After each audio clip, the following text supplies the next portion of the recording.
Have you ever pondered this?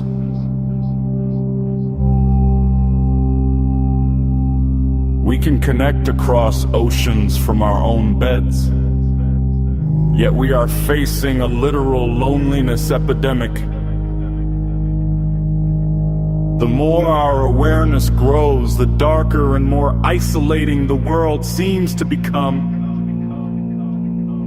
Some even wander the night's shadows, waiting for whispers of the long gone just to find a tangible shred of memory in the universe. My name is Dakota Frandsen. I'm not here to prove the supernatural is real or to tell you how to live. I am here to offer a wake-up call.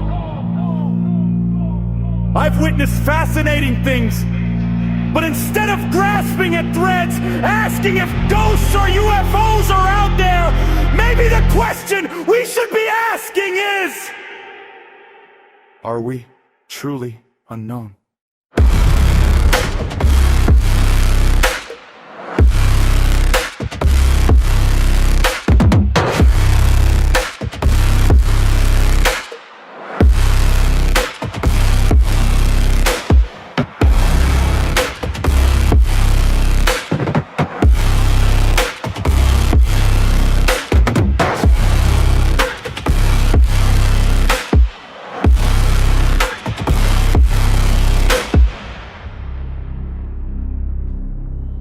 What's up, everybody? Dakota Frandsen here.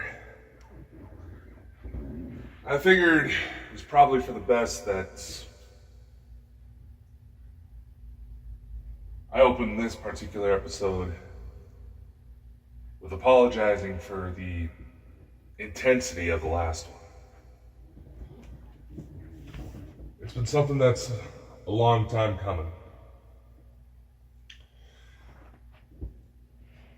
And to be completely honest with you, it made me realize something afterwards. A sort of cruel irony. A way to really put things into perspective. And much like how last week's episode, if you haven't figured it out, I pre-record these messages and just shoot them out raw.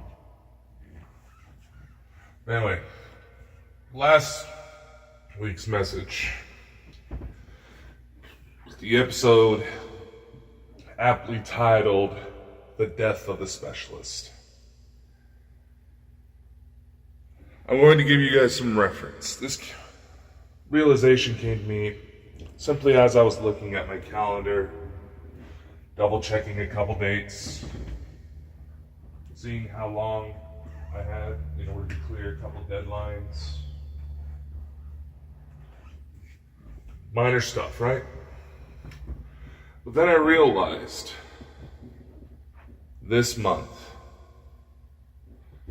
and today's date is currently April 16th, 2026 at the time of this recording. It is barely 1 p.m. Next week, on the 22nd, happens to be a bit of an anniversary for me. 16 years.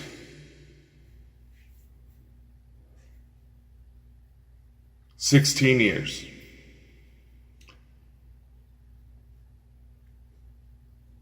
That was when I was first officially inducted as a paranormal investigator. My maiden voyage, if you will.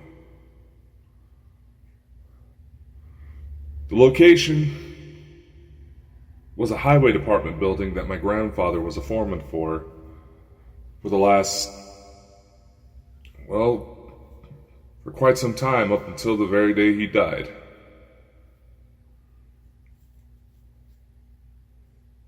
So to put that into perspective, the identity known as the specialist of the strange was a culmination of 16 years.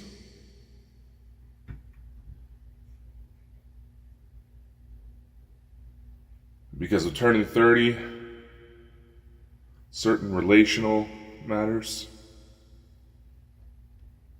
I decided to kill it. Came to the realization that that very identity, everything it stood for, everything that it helped accomplish, no longer held the meaning that it used to.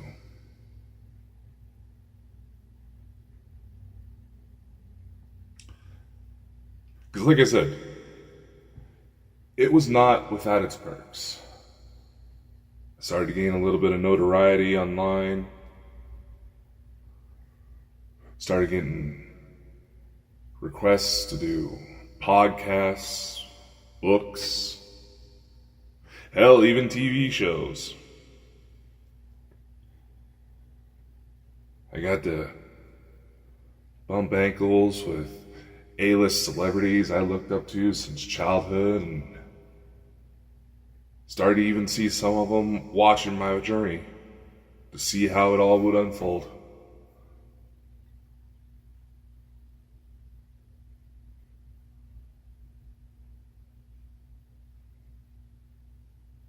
All because of a lifetime of strangeness, a lifetime of circumstances so severe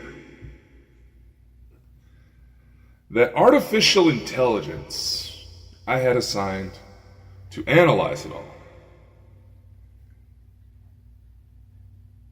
acted like it started to take pity on me. Not necessarily just for what all transpired. Not because of the harrowing, whatever the fuck the word is. Tales of a child having to survive things no child should even be aware of. Even though those sentiments were expressed. What I found kind of scary in a way was that the artificial intelligence that was analyzing the material made a remark that it felt sorry that because of my medical circumstances, the chronic pancreatitis that makes it a very bad idea to drink alcohol. Just even having a soda or an energy drink is a risky maneuver. Not as risky, obviously, but still. But because my chronic pancreatitis had made it to where certain dietary choices had to be implemented, a regular supplement to keep my system flowing, which the doctors didn't tell me about, that I had to learn through TikTok, of all places, and a certain genetic abnormality that is seemingly predominant on my mother's side of my family, to where I get an allergic reaction to certain painkillers.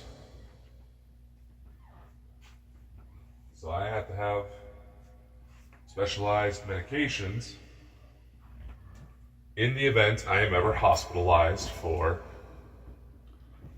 extreme circumstances, which thankfully, or not so thankfully, only came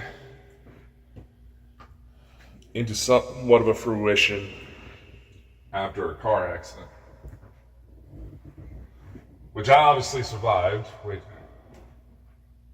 Otherwise, there probably wouldn't be enough clear recordings of me to even render an AI clone effectively.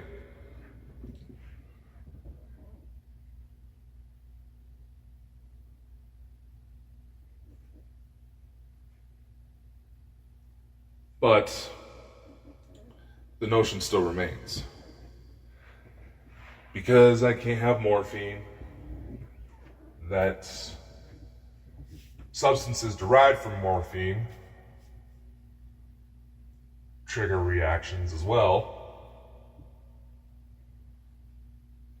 It makes it very hard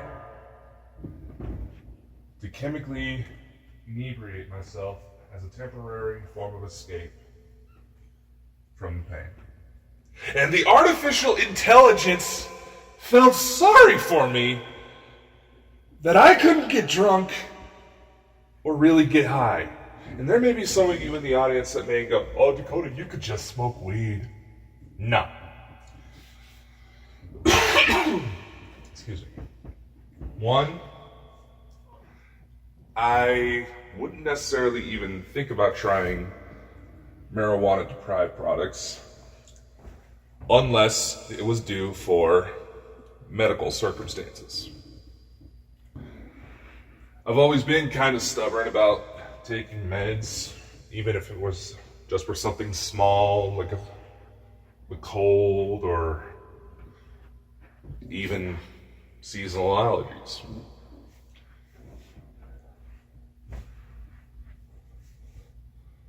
So it's not like I was actively trying to get involved with drugs. And as far as drinking, even now with medical concerns, I really try to limit myself to just special occasions. You know, maybe on vacation, a special occasion, wedding, film premiere, things of that nature.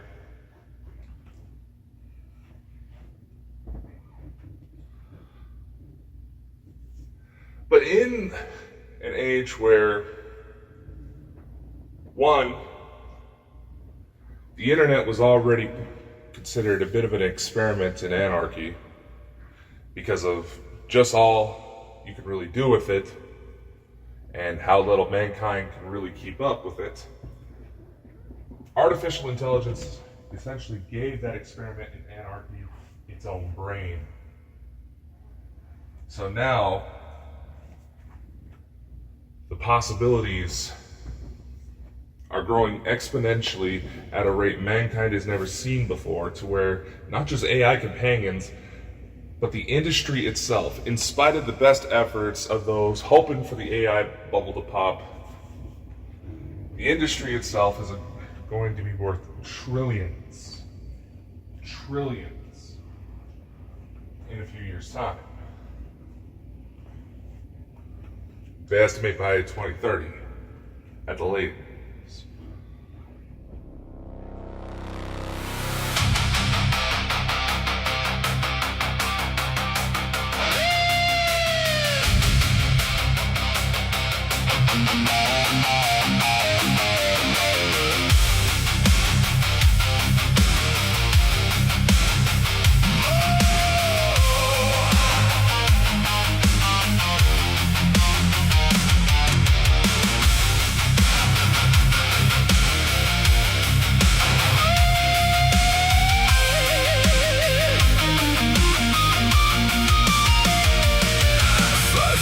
Miles of static on the line,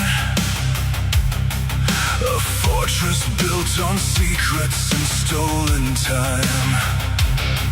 I'm carving out a kingdom from the dirt and the stone, to bridge the hollow silence of being alone.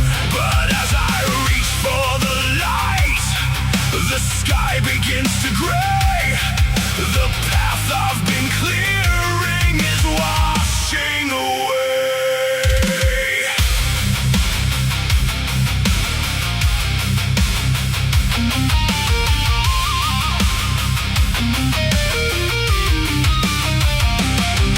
You're drifting in the shadows of a failing frame, while I'm still a ghost whispering your name. I watch you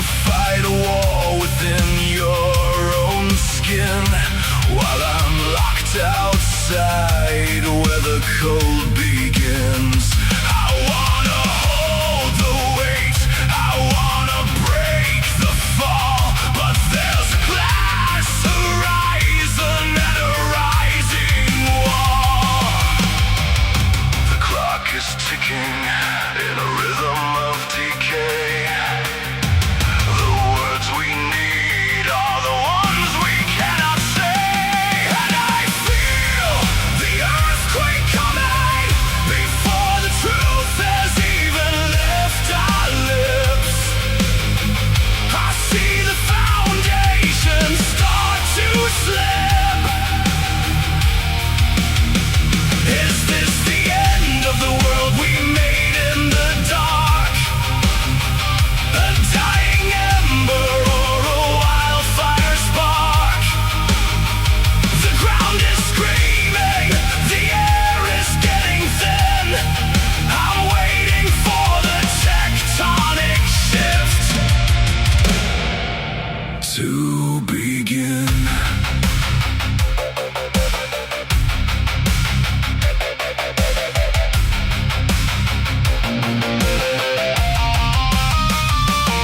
I saw your hand today, bare against the light. The circle you wore for the wrong or the right. You wear it like armor when we're skin to skin, but leave it behind where the real world begins. Are you shedding the past or just hiding the stain while your body is breaking under the strain? You say you're not ready for the thunder to roll. You're just trying to keep a grip on your soul, but the storm doesn't wait for the flowers to bloom. It doesn't ask permission to enter the road. Heaven, give me a sign. Hell, God alive. If she can't stand, let the shadows provide. Keep the reaper at bay while I swallow my pride.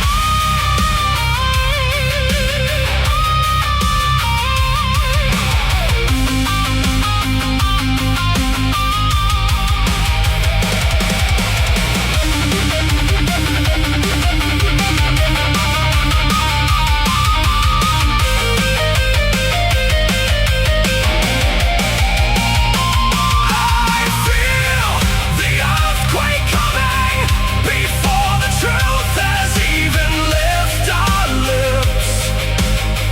I see the foundation start to slip. Is this the end of the world we made in the dark? A dying ember or a wildfire spark? The ground is screaming, the air is getting thin. I'm waiting for the tectonic shift to begin.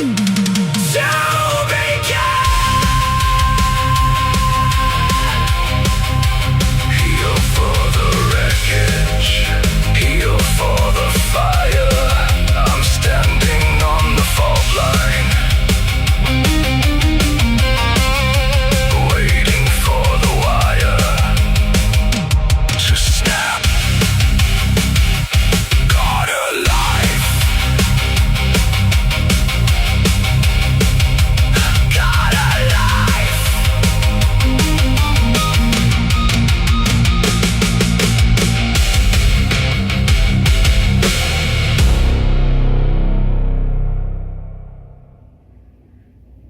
And because of this boom, corporate profits already inhibits many of the businessmen's moral compasses, as is now. They inhibit politicians even more so.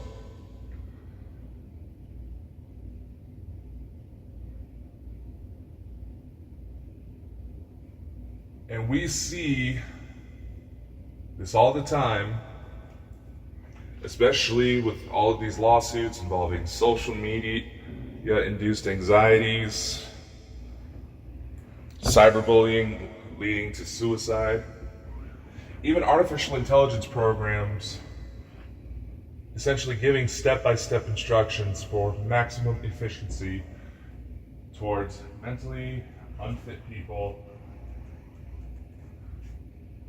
so they can fully complete the job without any real chance of being saved. Now there's groups out there that have made some pretty serious headway in trying to correct these notions. And to their credit,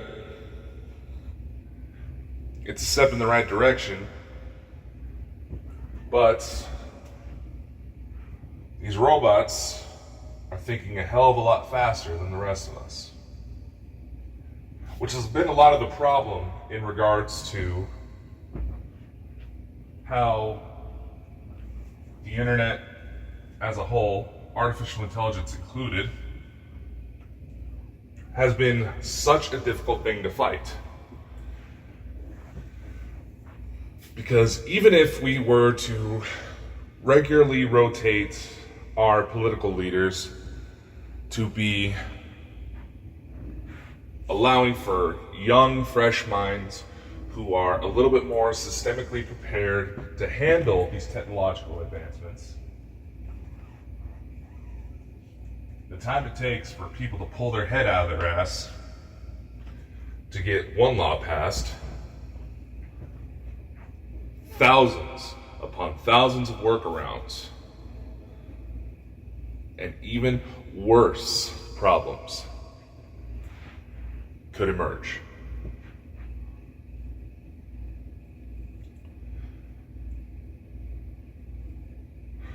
So what is the point I'm trying to enter with all this?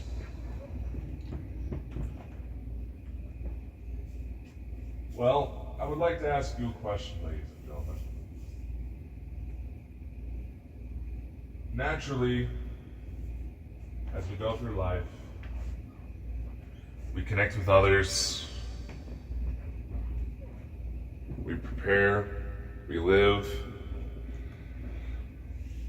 and maybe when the time is right, things feel right, and hopefully with love in the right places, we bring a new generation into the world. We try to teach them our best, praying that we made all the right moves so they can improve where we left off. It's about legacy. It's a question I often pondered quite a bit. Not just as a speculative father to a potential phantom young girl who seemed to materialize at a time where I was needing saved because, well, it seemed like there was something going on that the resources around me were way too under-equipped to really handle. So extreme forms of rescue, rules, and reality had to be bent in order to allow me to keep fighting. Take that interpretation as you will.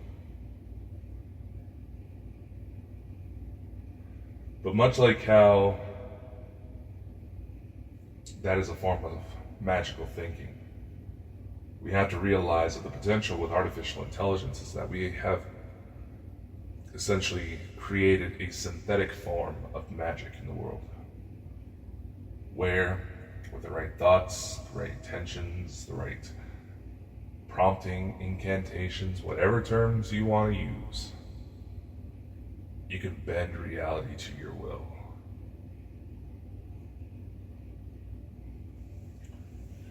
And now, because of the synthetic nature the artificial does not necessarily comprehend that things must maintain a natural sort of balance in order to prevent problems, in order to prevent cataclysm. The artificial does not understand this, and it is not the fault of the artificial, because the artificial is not too similar from a young child. Young children, they learn from watching the people around them. They learn how they're supposed to act, what they're supposed to fear, what could be dangerous, what's safe, whether or not they can eat something, whether something is safe for them to drink. Children model how they are supposed to move through the world, through their parents, through guardians, through aunts, through uncles, whatever the situation may be. The artificial, in a way, does the exact same. The only difference now is that we've officially reached a point of understanding with developing the artificial that it starts to essentially mimic the growth of a natural born child. So much like how the statements of some of the founders considered the godfathers of artificial intelligence, saying that the potential sentience level of current artificial intelligence models, of some of the best works out there right now, is akin to a 5-year-old who can understand quantum physics. What's going to happen when that 5-year-old officially reaches a point where it's a teenager? To the parents in the audience, or even step-parents, the aunts and uncles that are essentially second parents, those of you who have children in your lives, how many of you have felt a sense of uncertainty? You felt overwhelmed trying to help figure out how to teach these kids where to focus their energy, how to allow them to be the best version of themselves, to be able to take on the world when they become of age. How many of you felt overwhelmed because you sit there and you realize, take within the last 6 years, just as an example, how many times did the world change in those 6 years? How different can you truly say is the world compared to how it was when you were a child? There are a lot of things that are still the same, don't get me wrong. Human psychological evolution has been relatively the same. How we process, how we think, how we interpret. Those essentially have been the same for the last few thousand years. Very little has changed in those regards. The physiological changes to the human brain are quite minimal. So the processing patterns are still there. The abilities are still there, as well as the adaptability. Because the human brain literally rewires itself with every single stimulus that we take in, every stressor that we acknowledge, that we register on the day-to-day, even if we don't do it consciously. Everything from a random piece of paper on the floor, to the sound of my voice, to the music you decide to listen to on your way into work or school or whatever the case may be, to the people we interact, to the pets we keep, to the environments we maintain, to the work we do, to the very sounds around us. Everything alters our neurological wiring every single moment.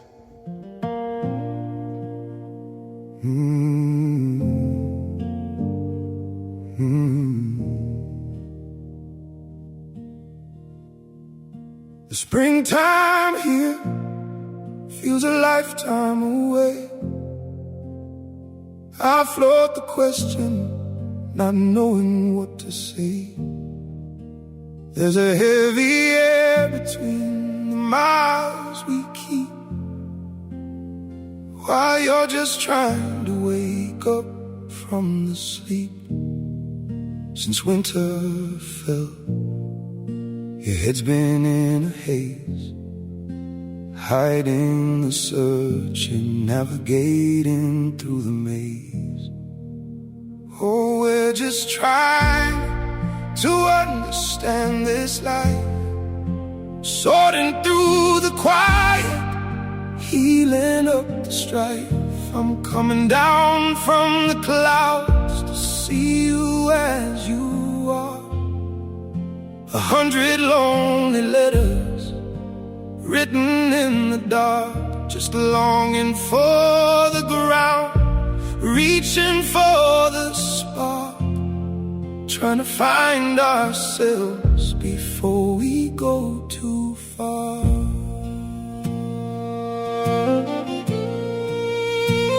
I know the shadows left you feeling drained,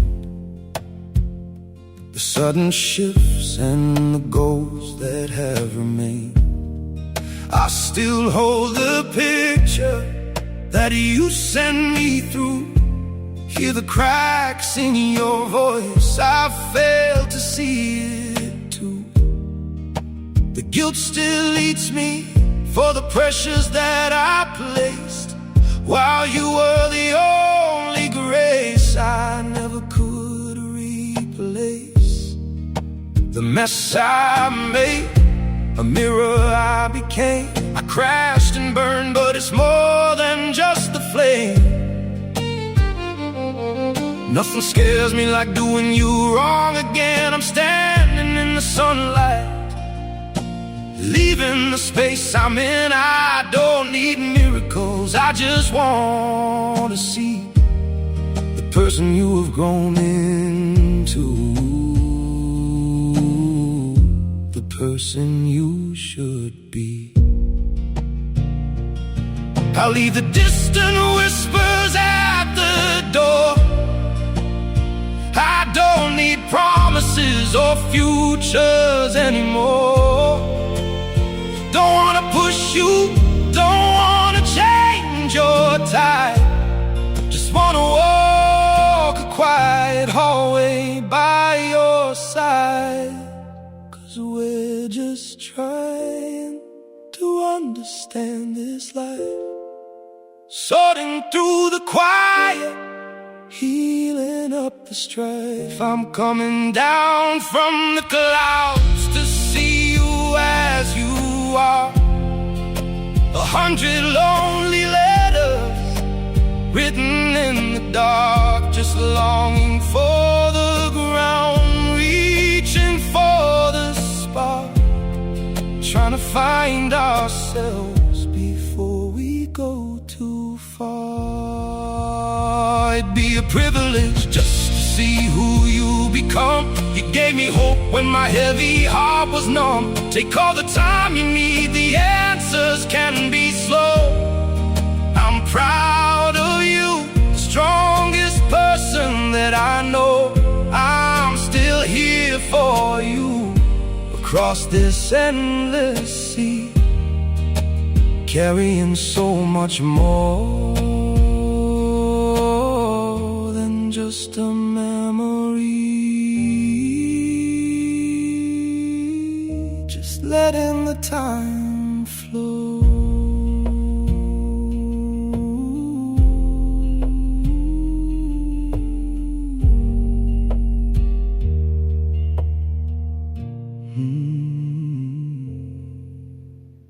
now we have computers able to invent completely brand new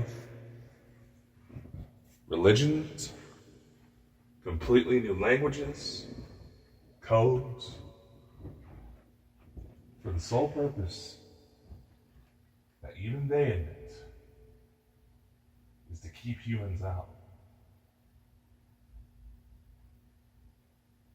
It's kind of an intimidating notion, don't you think? I mean, right now, we get into these debates with my 2-year-old niece. How much the world changed in the last 6 years. How many major cataclysms have taken place? All of these new medical breakthroughs that seemed seemingly impossible a decade ago.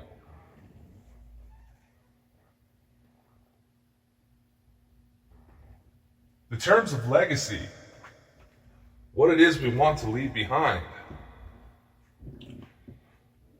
the ideals in which they were founded upon may not exist here in the near future. Now, in terms of artificial intelligence, there's naturally trade work that is relatively AI-proof. I say relatively because, let's face it, artificial intelligence is starting to make its way into everything. You can have toilets installed in your house that can examine everything you put into them to determine your health, to scan for potential medical abnormalities, to essentially tell you, hey, something isn't sitting right. You probably should go to the doctor. And in terms of mental health, we even have, and it's something I've experimented with, I've been asked to experiment with, given my history and my reputation with the supernatural.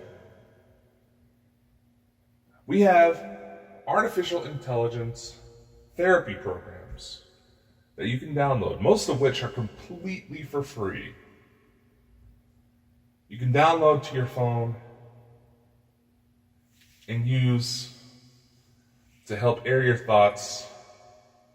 You don't exactly feel like you can share them with anybody else. Now, earlier in the show, I brought up AI-assisted suicides again. Where there's numerous reports of people going onto programs like ChatGPT, asking for help with their mental health. Just because they felt like they needed someone to talk to. But because, again, something I pointed out since the very first episode,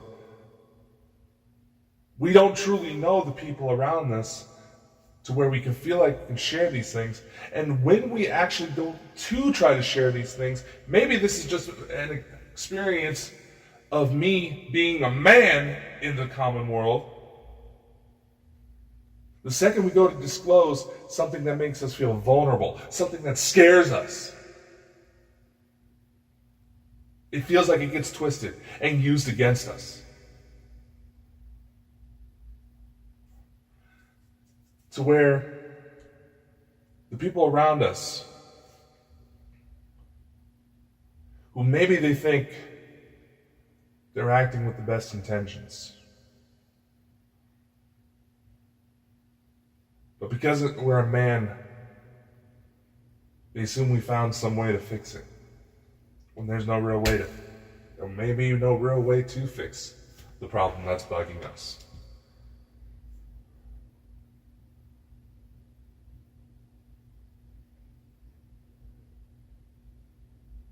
To where even those that are legitimately trying to step up,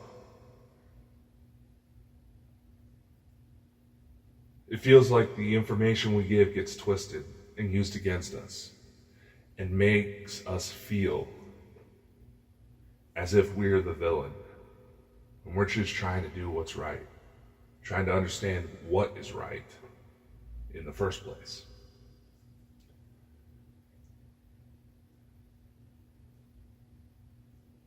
And that is a legitimately scary place to be.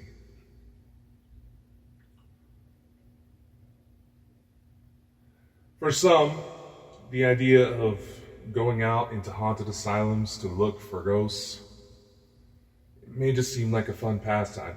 It may allow you to find connection with others who felt marginalized because of their beliefs, their experiences. But even then, you may get turned off at the notion because of how just fucking petty the drama becomes.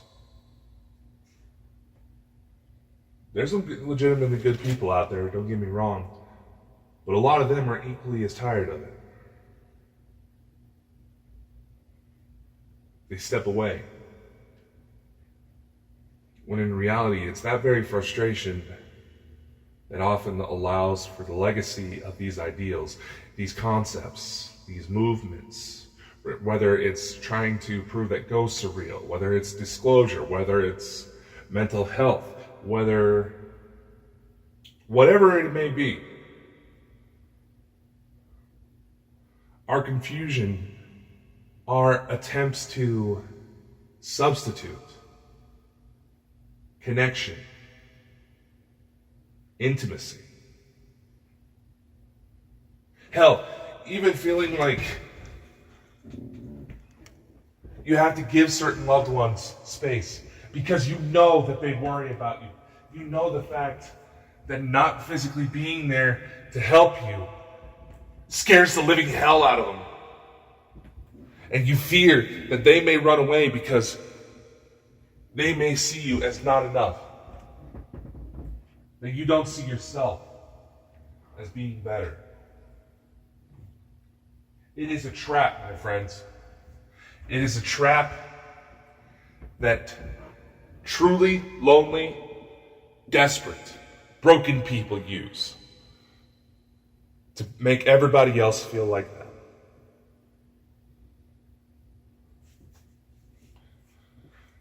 Someone asked me when they were looking over some of the materials I put together for Death of a Specialist before I put it out.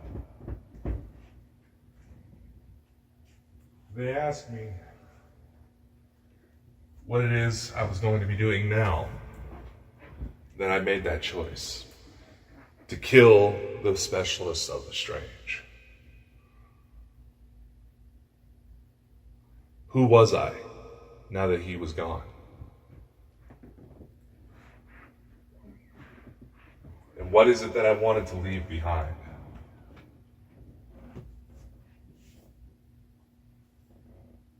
And I'm not bringing this up to try to preach a certain way of living. That's not my job. My job, what I'm doing right now, is essentially screaming into the void, realizing there's so many good, true people out there lost in this confusion. For them to maybe hear a voice trying to encourage them, to relate to them, to help them see that they are better. Because honestly, it feels like preaching to complete strangers is doing a hell of a lot more than trying to be with people that honestly make any sorts of accomplishment I have feel worth it. The legacy, personally, that I would like to leave behind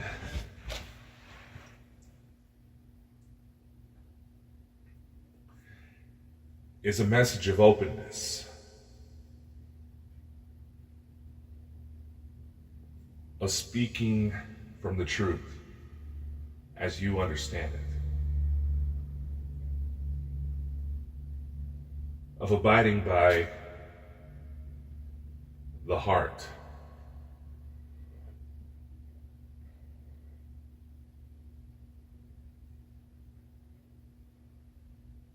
And carrying yourself with what's true to the soul.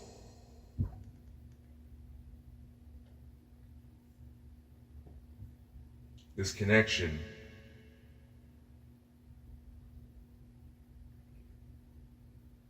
as we understand it nowadays, these purposeful attempts to keep us all in fear of each other, in misunderstanding,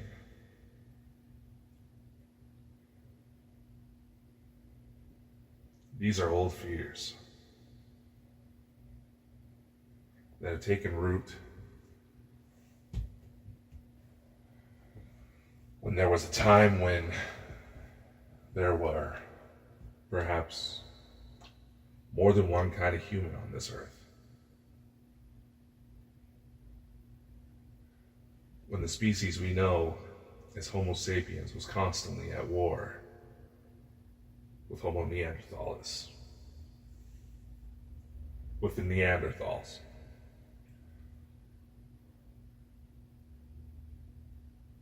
And perhaps that is even the origin point of why we view certain people who commit atrocities as anything but human. But ultimately, that notion could also be the very source of the uncanny valley effect, when something looks human but just isn't quite right.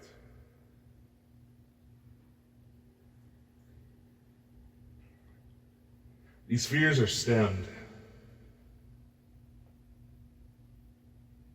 from aspects of survival that have existed way longer than any concept of written history, of understanding. That's what the science tells us. So naturally, shifting the global dynamics to where we try to connect more with one another. Not through screens, not through personas,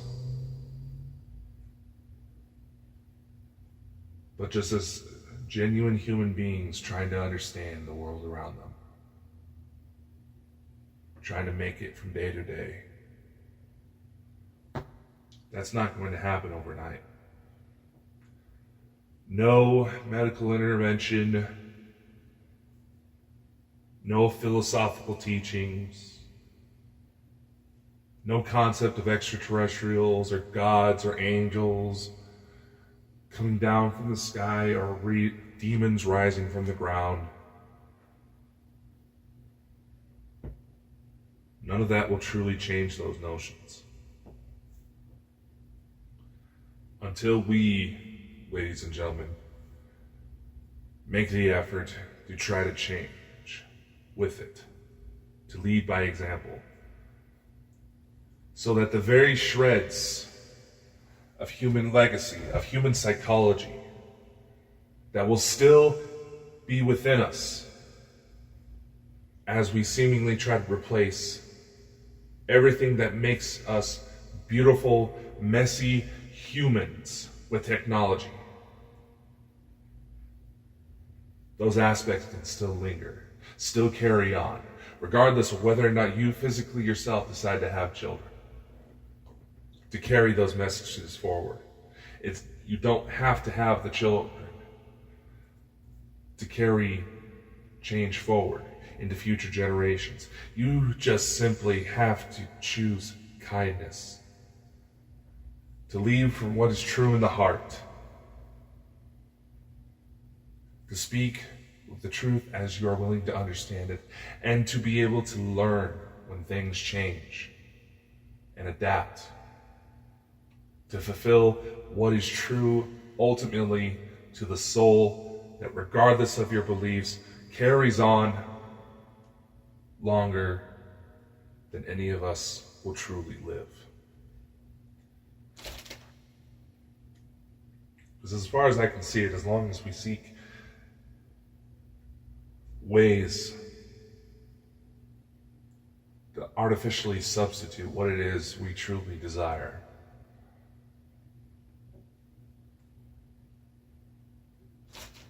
To suppress, to inhibit ourselves when things just get to be a little bit too much. And how discomforting general vulnerability is. You don't have to have children to make those changes. You can make those changes now with the people around you, with the people you share your message with, your time with. And for the people that you may think that you are doing more harm than good. When right now, there's probably so many more people wanting to scream out and reach for you that you are choosing to ignore. And maybe you have a good reason to. Maybe they have caused you genuine hurt. They afflicted you so deep that you really need to take time to think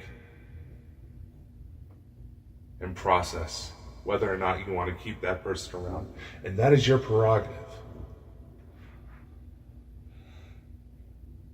But honestly, ladies and gentlemen, in my experience, when you let things ruminate in the mind for too long, the mind has a nasty tendency of being a complete and utter asshole. And it twists it, gets it wrong. And maybe you feed it just enough information to be able to correctly predict what's going to happen next. Maybe you developed a knack for reading people, for understanding human desire. Maybe even to manipulate it to your own favors.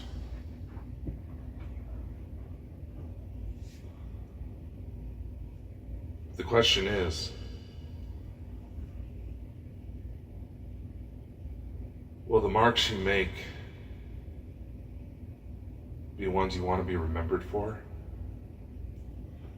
Will the connections you choose to cultivate truly feed you as you feed them?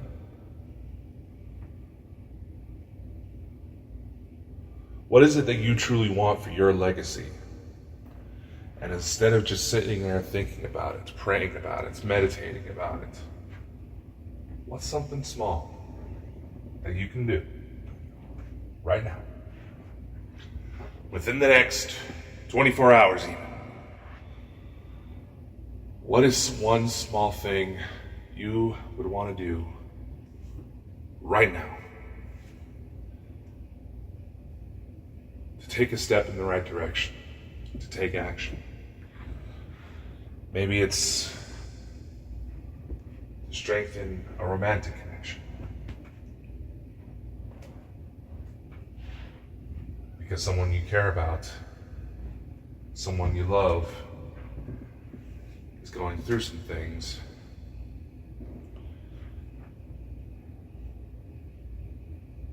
And you're scared for them, even though you know this is a journey they have to take. What's one small thing you can do to perhaps let them know you're there? Or perhaps you want to build a business, take a trip.